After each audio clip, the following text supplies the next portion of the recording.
할렐루야. 우리 옆에 계신 분하고 명절 잘 보내셨습니까? 이렇게 인사 한번 나눕니다. 아직도 돌아오지 못한 많은 분들이 계신 것 같아요. 다시 한번 당신을 향한 하나님의 사랑은 변하지 않습니다. 다시 한번 인사합니다.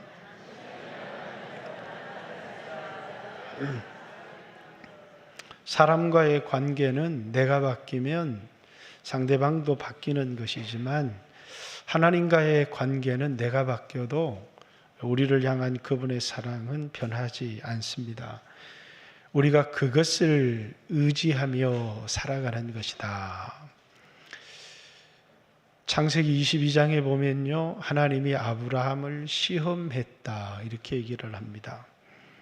근데 이제 우리는 영어 시험도 보고 우리는 수학 시험도 보지만 하나님은 그 사람에게 믿음이 있는지를 시험한 겁니다. 그러니까 여기 교회에 많은 사람들이 나와 있지만 여기 나와 있다는 것으로 믿음이 있다 이렇게 말할 수는 없는 거죠. 우리 안에 정말 믿음이 있느냐. 하나님이 아브라함의 믿음을 시험했는데 그 시험이 뭐냐면 하나밖에 없는 독자, 그러니까 우리로 얘기하면 여러분이 가장 소중한 것을 하나님께 바쳐라 이렇게 시험한 겁니다. 그러니까 사람들이 정말 시험에 들 수밖에 없죠. 돈을 사랑하는 사람에게 돈 바쳐라, 하나밖에 없는 아들을 아들 바쳐라 이러니까 시험에 들 수밖에 없는데, 그런데 우리가 이 시험을 마치 이렇게 생각을 합니다. 너는 하나님이 소중해. 너 하나밖에 없는 독자가 소중해. 너는 하나님이 소중해. 너는 돈이 소중해. 이걸 테스트하는 것 같은데 그런 테스트가 아닙니다. 누가 더 소중하냐를 테스트하는 게 아니라 마치 하나님은 나를 따르려면 와이프를 버려라, 나를 따르려면 남편도 버려라, 나를 따르려면 돈도 버려라, 나를 따르려면 자식까지도 버려야 된다 이런 얘기를 하는 것 같지만 그런 얘기가 아닙니다. 하나님이 아브라함을 테스트했는데 하나님이 약속을 믿는지를 테스트한 겁니다. 하나님이 아브라함에게 하늘의 별, 바다의 모래 같은 자식을 줄 텐데 그 자식이 네 하나밖에 없는 이삭으로 말미암을 거다 이렇게 하나님이 말씀하신 겁니다. 그러니까 그 이삭을 바치면 이제 그 약속은 이루어지지를 않아요. 그래서 이 아브라함이 약속을 받은 자로 돼 하나님이 그 죽은 자 가운데서 이삭을 다시 살리실 것을 믿었다 이렇게 얘기합니다. 그러니까 이 시험은 뭡니까? 하나님이 소중한지 하나밖에 없는 자식이 소중한지를 테스트하는 시험이 아니라 정말 하나님의 말씀대로 그대로 이루어지리라고 하는 믿음이 있는지를 테스트한 겁니다. 그러니까 여러분에게 믿음이 있다라고 하는 것은 여러분 안에 내가 오늘 교회를 다니는데 믿음이 있지, 그것으로 믿음을 증명할 수 있는 게 아니라 믿음은 이 세 가지 요소가 분명해야 돼요. 잘 들으셔야 돼요.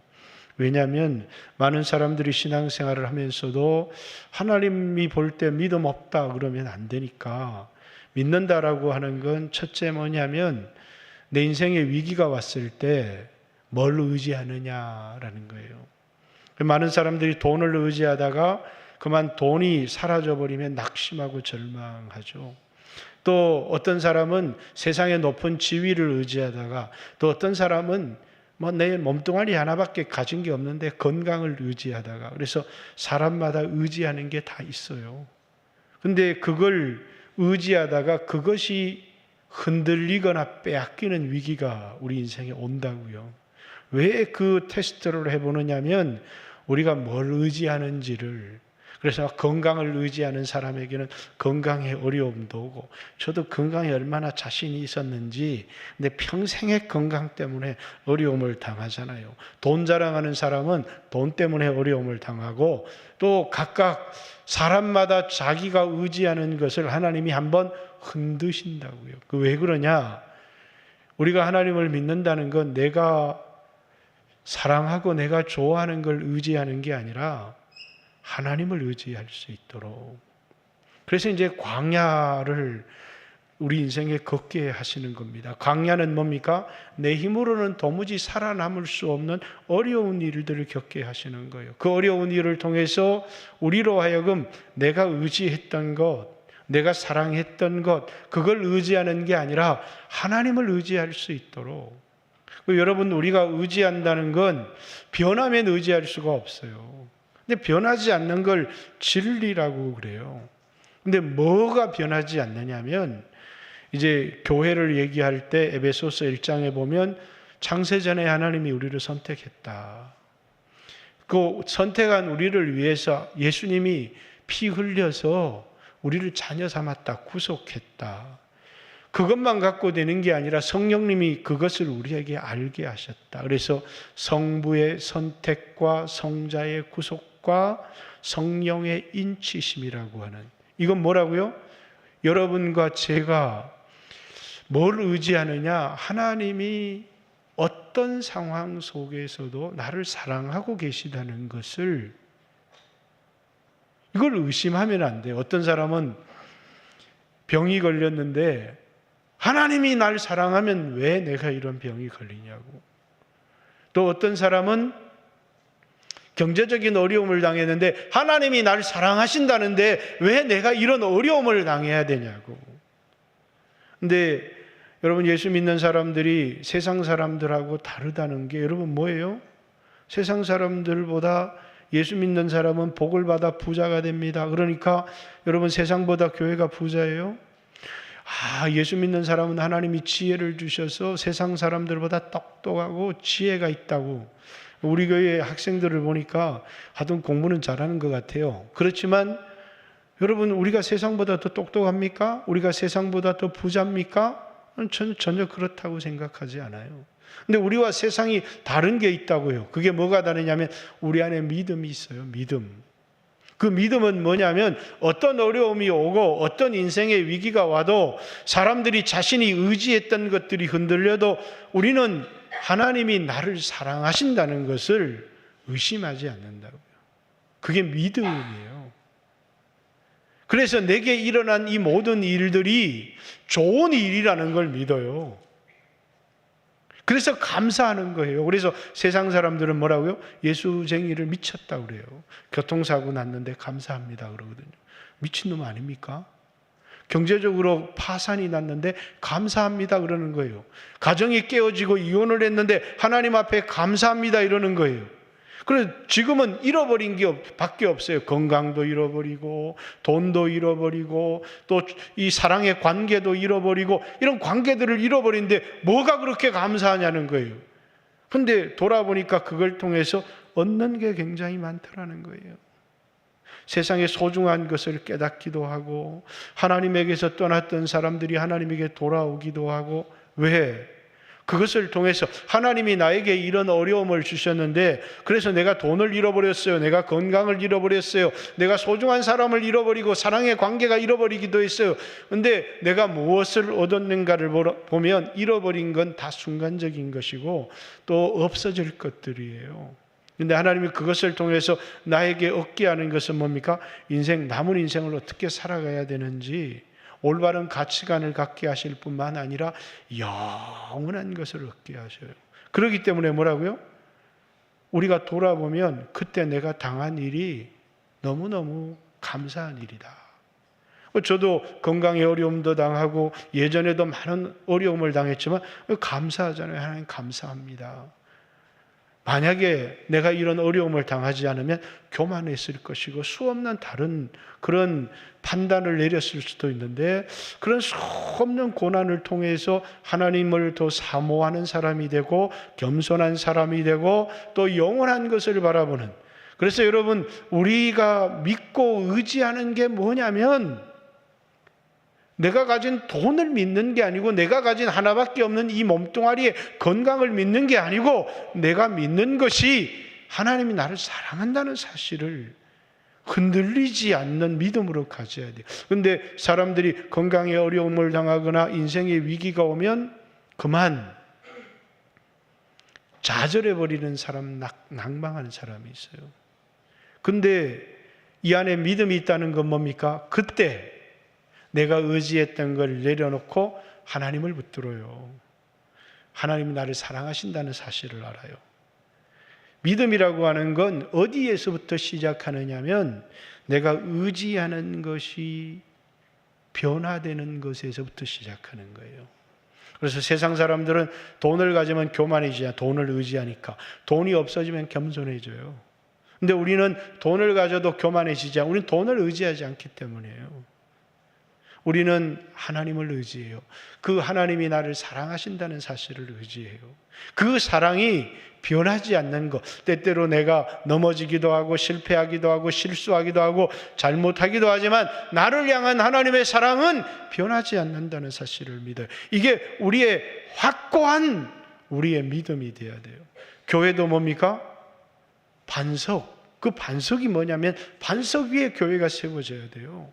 가정도 뭐라고요? 반석, 터가 중요하다는 거예요.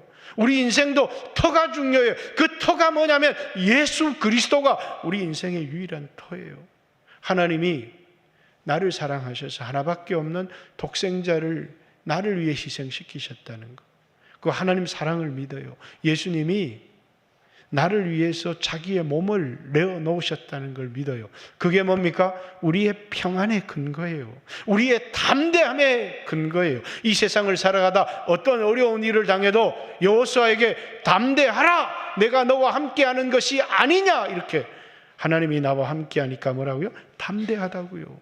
돈이 없어도 담대하고 때때로는 건강의 위기가 와도 담대하고. 그런데 사람들이 그만 이런 믿음을 갖지 못한 사람이 많아요. 내가 믿음이 있다는 건 뭐냐면 바라는 게 달라요. 이 세상 사람들은 뭡니까? 돈을 바라고 건강을 바라고. 그런데 모세라는 사람을 보니까 애굽의 모든 보화를 버려버리는 거예요. 또 애굽의 왕자라고 하는 신분도 버려버려요. 왜? 이 세상의 것이 영원하지 않다는 걸 알기 때문이에요. 이 세상의 것이 영원하지 않기 때문에 잠시 잠깐의 쾌락을 누릴 수 있지만 그걸 헛된 영광이라고 그래요. 이 세상에 속한 사람들은 다 그걸 원해요. 높은 자리를 원하고 돈을 원하고 건강을 원하고. 그런데 우리는 뭡니까? 도리어 우리는 영원한 것을 바라보기 때문에 우리는 그 영원한 것 때문에 우리는 이 땅에서 희생을 하며 살아가요. 그리스도를 위하여 받는 순환을 애굽의 모든 보화보다도 더 귀하다고 생각하는 거예요. 왜? 우리는 세상의 것을 바라지 않기 때문이에요. 이 세상도 그 정욕도 다 지나가기 때문에 세상의 것을 사랑하지 않고 영원한 것을 사랑해요. 땅의 것을 찾는 게 아니라 위의 것을 찾아요. 그래서 새로 제사를 드릴 때마다 새는 뭡니까? 하늘을 나누면서 땅만 바라보고 살아가잖아요. 그런데 새를 가지고 하나님 앞에 제사를 드릴 때 매가지를 틀어서 하늘을 바라보도록 제사를 드려요. 제물이 된 사람들마다 우리는 우리 자신이 땅을 바라보고 살아가는 사람들이 아니라 하늘을 바라보고 살아가는 사람이기 때문에 그래요. 그게 우리에게 뭐가 있다는 증거예요?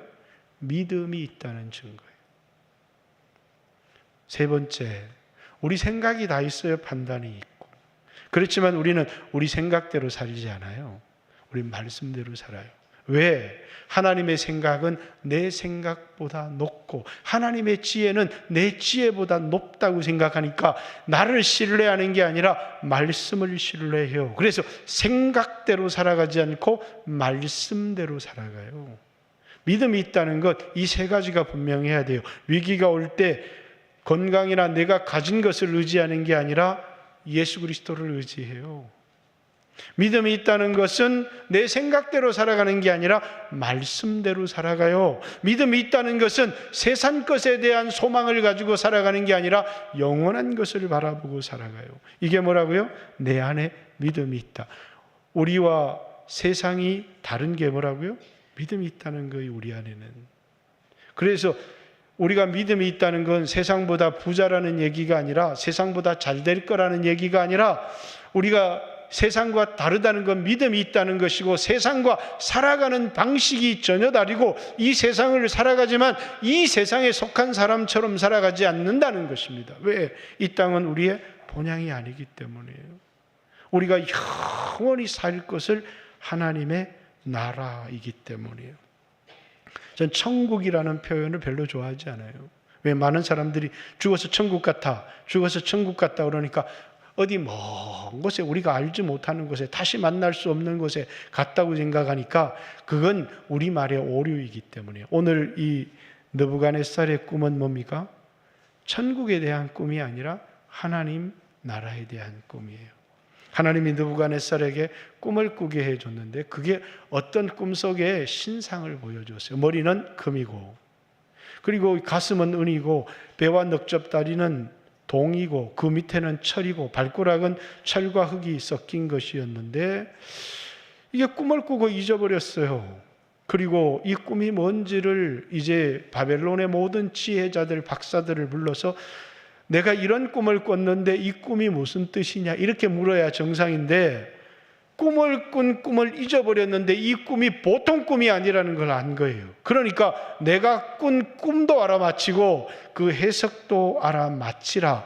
그것을 알아맞히는 사람에게는 큰 상과 높은 벼슬을 내리겠다, 이렇게 한 겁니다. 근데 그 어떤 사람도 아니 꿈을 알려줘야 해석을 하지, 꿈과 해석을 같이 말하라고 하는 건 무리입니다. 그러니까 왕이 화가 났어요. 그래서 뭐라고요? 바벨론의 박사들, 술객들, 지혜자들을 모조리 다 죽여버리라는 거예요.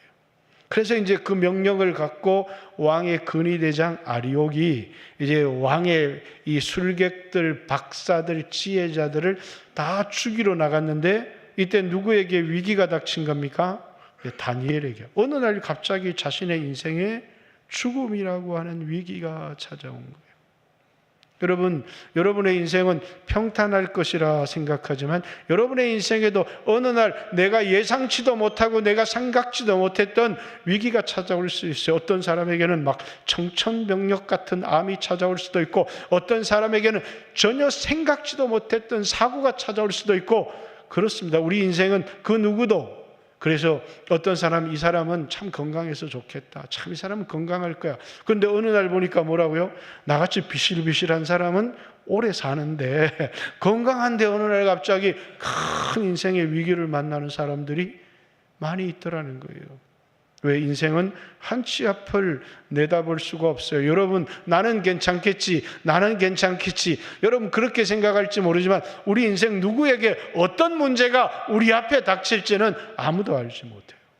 그런데 여러분과 저에게 뭡니까? 어떤 문제가 닥쳐도 상관이 없다는 거예요. 우리가 믿음으로 살아갈 수만 있다면, 믿음으로 살아갈 수만 있다면. 근데 다니엘에게 위기가 닥쳤어요. 근데 이 사람 안에 있는 믿음을 보세요. 여러분, 위기가 닥치면 절망하거나 좌절하거나 분노하거나 두려워하거나, 이게 보통 자기 힘으로 극복할 수 없는 위기를 만난 사람들의 반응이에요. 다니엘은 너무너무 침착해요. 왜? 하나님 자기를 사랑하고 자기를 향한 놀라운 계획을 갖고 있다는 거. 내가 여기 포로로 끌려온 것도, 또 여기 살아가는 것도 그냥 하나님이 나를 버려서 재수가 더러워서 그렇게 온 것이 아니라 자기를 향한 하나님의 계획을 믿어요. 그리고 오늘 너무너무 큰 어려움, 죽임을 당하게 생긴 겁니다. 그 속에서 뭡니까? 전혀 당황하지 않아요. 왕의 명령이 왜 그렇게 급하냐고. 그러면서 나에게 하루의 말미를 달라고 근위대장에게. 그러면 왕에게 그 꿈과 그 해석을 알아맞히겠습니다. 이렇게 얘기합니다. 어떻게? 자기가 그걸 알아맞힐 수 있나요? 우리는 우리 인생의 위기가 왔을 때 우리가 의지하는 것을 바꾼다는 건 굉장히 중요한 겁니다. 그는 뭘 의지하고 있어요? 자기를 의지하고 있지 않아요. 자기가 기도할 수 있는 하나님을 의지하고 자기를 향한 하나님의 선한 뜻이 있다는 것을. 그래서 그 뜻을 찾는 사람이 길을 찾아가는 사람이에요. 그만 암병입니다 두려워하는데 자기를 향한 하나님의 뜻을 알지 못해요. 어떤 문제를 만났는데 그것을 향한 하나님의 뜻을 알지 못. 어떤 목사님이 갑자기 큰 어려움을 당했어요. 왜냐하면 예상치도 못한 벌금을 먹었는데 2억이 넘는 벌금, 자기 전 재산을 내야 되는 벌금을 먹었어요. 근데 뭐라고요? 당황하고 어찌할 줄 모르고 그러면 하나님이 자기 자신을 한번 돌아보라는 거예요. 당신이 돈을 제대로 썼는지, 자신의 삶에 회개할 것은 없는지, 자신에게 원하는 하나님의 뜻이 무엇인지, 끊임없이 돈을 벌어서 자신의 욕심을 채우며 산 것은 아닌지 돌아보는 겁니다. 그리고 뭡니까? 하나님 앞에 하나님과 바른 관계로 사는 것. 하나님, 나는 이 돈을 다 잃어버려도 정말 소중한 걸 찾았습니다. 돈은 욕심을 부리는 게 아니라 하나님 뜻대로 써야 된다는 것을 깨달았습니다. 욕심 때문에 사람 앞에도 정직하지 못하고 수없는 속임을 통하여 이 번 돈이 모든 게 헛되다는 것을, 아니, 그 목사님 그렇게 살았다는 뜻이 아니에요. 우리가 인생을 살아가다 물질의 어려움을 당할 때, 건강의 어려움을 당할 때, 내 육체가 범죄하지는 않았는지, 그렇지 않아도 건강의 어려움이 올 수는 있지만, 그러나 뭡니까? 자기 자신을 돌아보고 그런 기회를, 회개하는 기회를 삼아서 하나님이 원하시는 뜻이 무엇인지, 답은 이런 일을 만나게 하신 하나님의 뜻에 있다는 사실이에요. 하나님의 뜻이 무엇인가? 그런데 그만 뜻을 찾지 않아요. 왜? 하나님이 나를 사랑한다는 사실, 그리고 이 어려움을 준 것도 나를 사랑하기 때문이라는 걸 믿지 않기 때문에. 그리고 당황합니다. 왜? 자기 건강만 의지하고 살았거든요. 왜? 돈만 의지하고 살았거든요. 왜? 자기 힘만 의지하고 살았는데 인생의 위기라는 것, 광야라는 것, 내 힘으로, 내가 가진 것으로 해결할 수 없는 어려움을 만나는 것이고, 그것은 수없는 그리스도인들에게도 동일하게 찾아오는 거라는 거예요. 제일 중요한 건 위기가 안 왔으면 좋겠어요. 어려움도 없었으면 좋겠는데 그건 내가 결정할 수 있는 게 아니잖아요. 중요한 건 내 안에 그런 믿음이 있느냐라는 거예요. 여러분 안에 그런 믿음이 있느냐. 그죠? 나 열심히 교회 다녔는데 내가 열심히 교회 다니고 섬겼는데 하나님이 왜 나한테 이런 어려움을 줘? 아니요, 그렇지 않아요. 교회를 다녔다는 게 믿음이 아니라 내 안에 하나님의 사랑에 대한 확신을 가지고 있는지, 그리고 나는 내 생각대로 살아가는 게 아니라 말씀대로 살아가고 있는지, 내 인생의 목적이 이 땅에서의 영광을 누리는 것인지 아니면 하늘에 대한 소망이 분명하게 나에게 있는지, 그것이 뭐라고요? 하나님의 백성의 특징이기 때문이에요. 나는 하나님의 백성인가? 나는 하나님 나라의 시민권을 가지고 있는가? 그러니까 아브라함은 하나님의 나라의 시민권이 있으니까 이 땅을 나그네처럼 살아가더라는 거예요. 이 땅에 소망을 두고 살아가는 게 아니라 더 나은 본향인 하늘을 바라보면서 이 땅에서 믿음의 삶을 살아가는 이유가 뭐냐면 내 소망이 하늘에 있기 때문입니다. 그게 뭐라고요? 그리스도인의 삶이더라는 겁니다. 이런 위기를 만났을 때 다니엘은 자신의 세 친구와 더불어 모여서 합심해서 기도하기 시작해요. 여러분, 다니엘과 세 친구는 이 세상에서 이제 같은 학교, 우리로 얘기하면 이제 왕의 궁정 학교에서 이제 공부를 해서 똑똑한 놈이 높은 곳에 올라가는 뭐라고요? 경쟁자일 수 있어요. 근데 이 세상 사람들은 다 경쟁 속에 살아요. 경쟁에서 이겨야 좋은 대학을 가는 거고, 경쟁에서 이겨야 더 나은 직장에 가는 것이고, 경쟁에서 이겨야 더 높은 자리에 올라가니까 끊임없이 경쟁하잖아요. 그런데 다니엘과 세 친구는 경쟁자가 아니잖아요. 왜? 이 세상의 영광을 원하는 사람들이 아니기 때문에.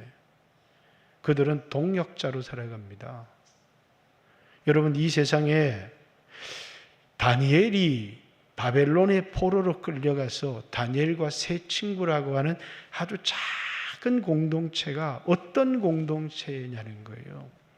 이 사람들은 철저히 하나님 말씀으로 살아가려는 사람들이고, 자기의 영광이 아니라 하나님의 영광을 위해서 살아가려고 하는 믿음의 공동체인데, 이 공동체의 큰 위기를 만났어요.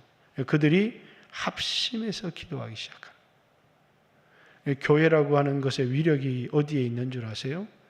마음을 같이 해서 합심해서 기도하는 거예요. 근데 교회 성도들이 신앙생활하면서 성도들끼리 경쟁자가 되기 시작해요. 내가 저거보다는 낫지. 그러면서 아마 성도를 저것이라고 얘기를 하면서 내가 저것보다는 나아. 왜 저것이라고 얘기합니까? 경쟁자니까 그렇게 얘기하는 거예요.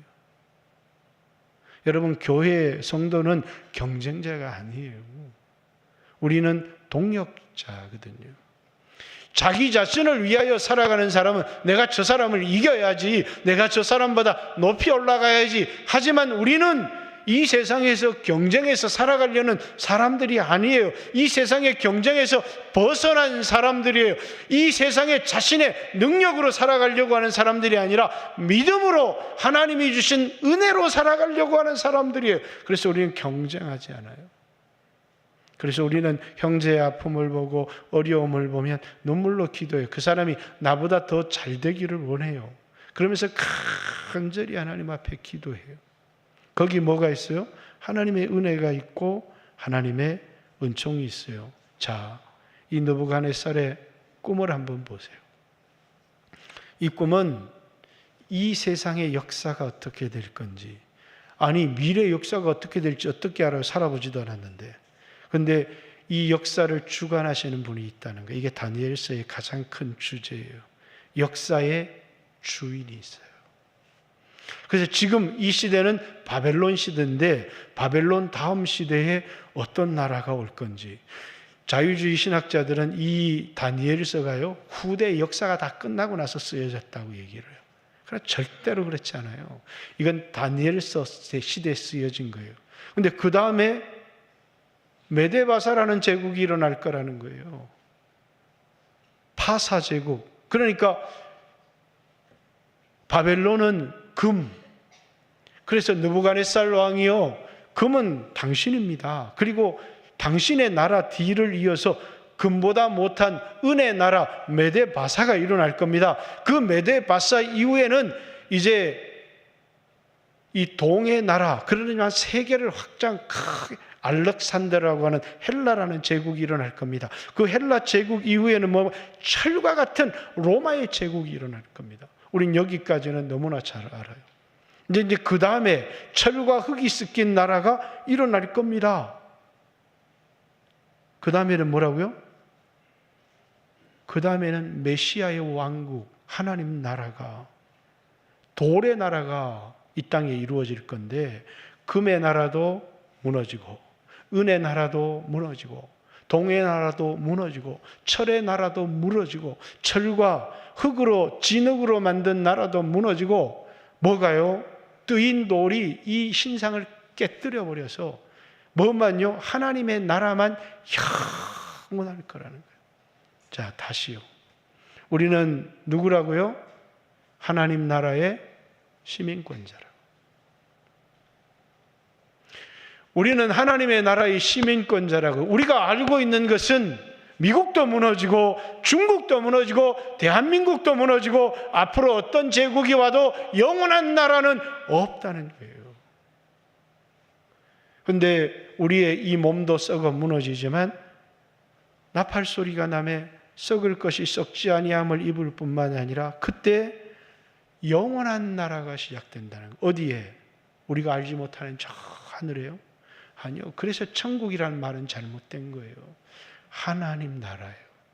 다니엘이, 자, 느부갓네살부터 생각해 봅시다. 느부갓네살은 이 꿈을 하나님이 역사의 주인공이시고 역사를 이렇게 이끌어갈 것이다 라고 하는 걸 느부갓네살에게 보여줬으면 나는 그런 나라 싫어.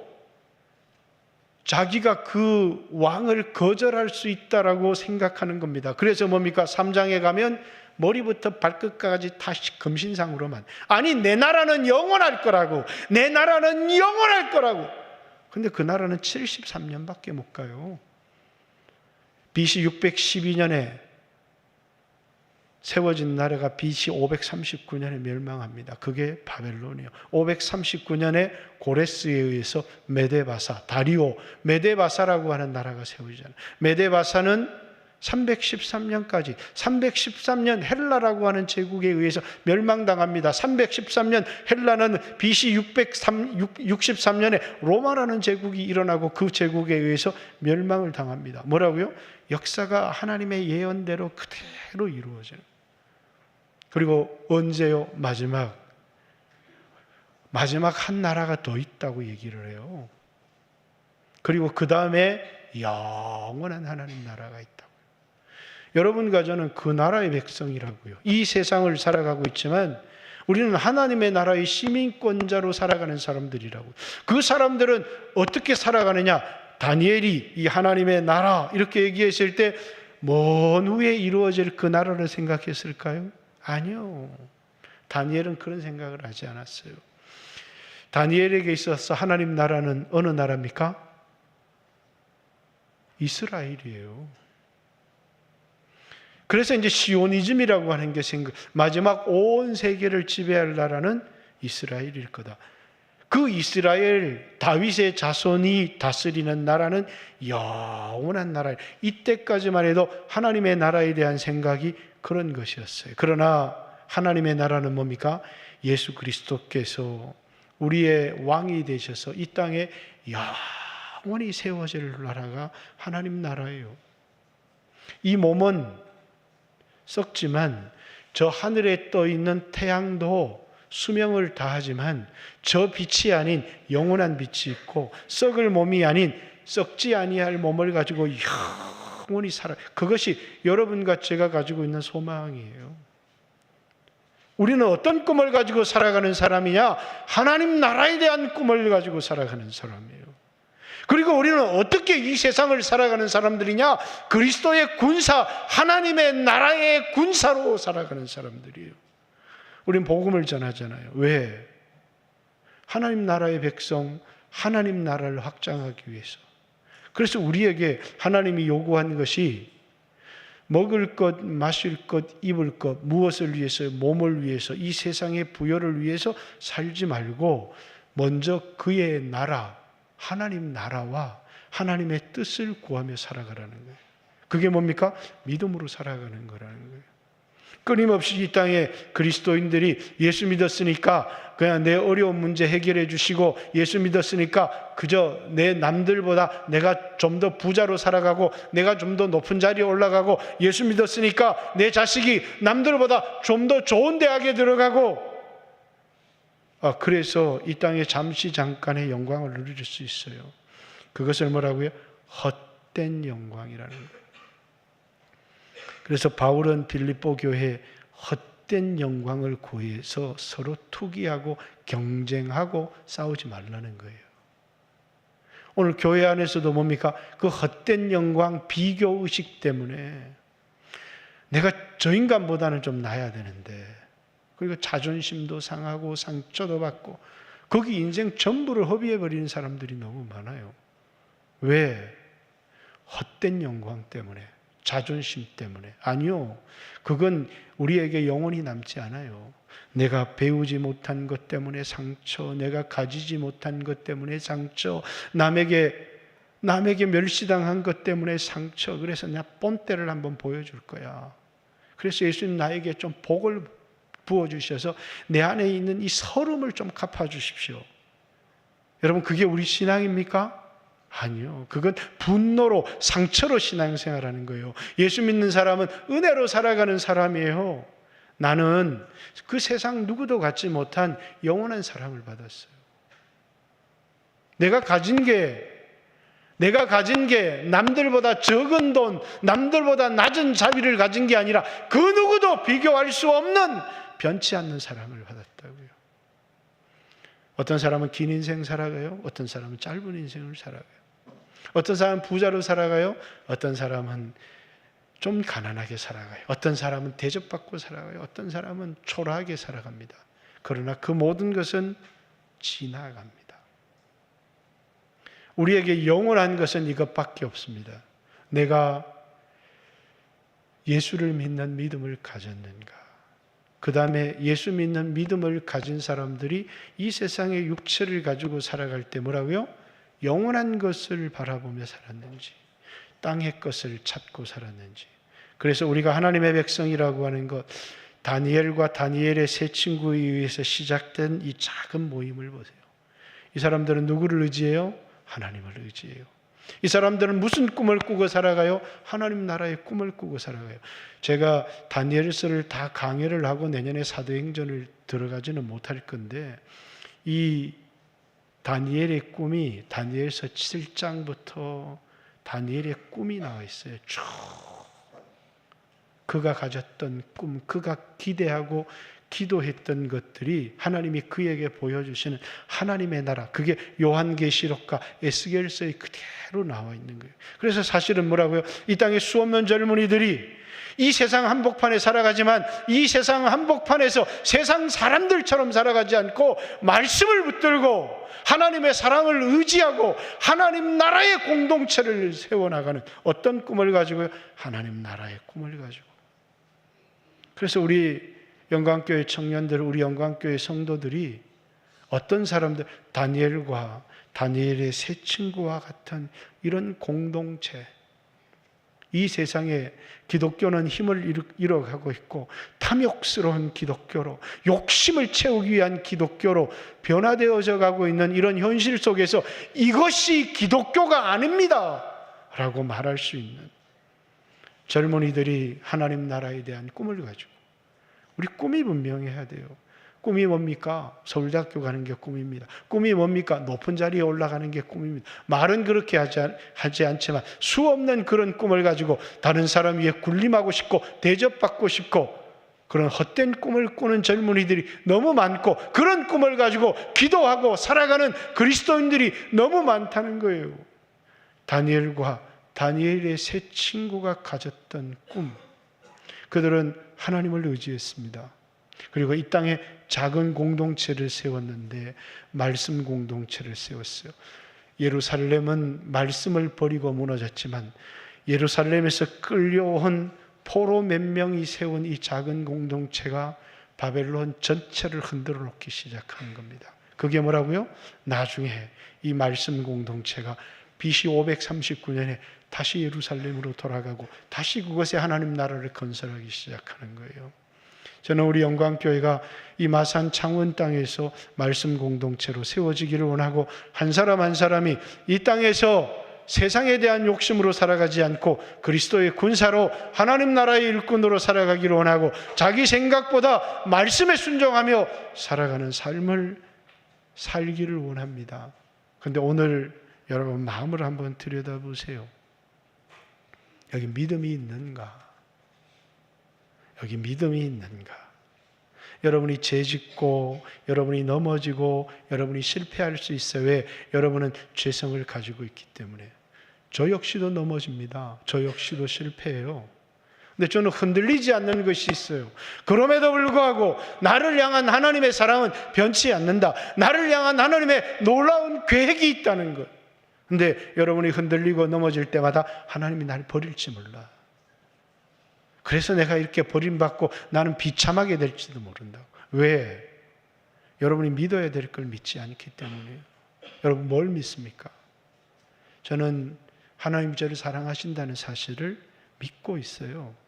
그래서 아들을 보내주셨고 예수님이 나를 위해 십자가를 지셨다는 걸 믿고 있어요. 성령님이 그것을 깨닫게 하셔서 제가 그리스도인이 되었고 제가 목사가 되었습니다.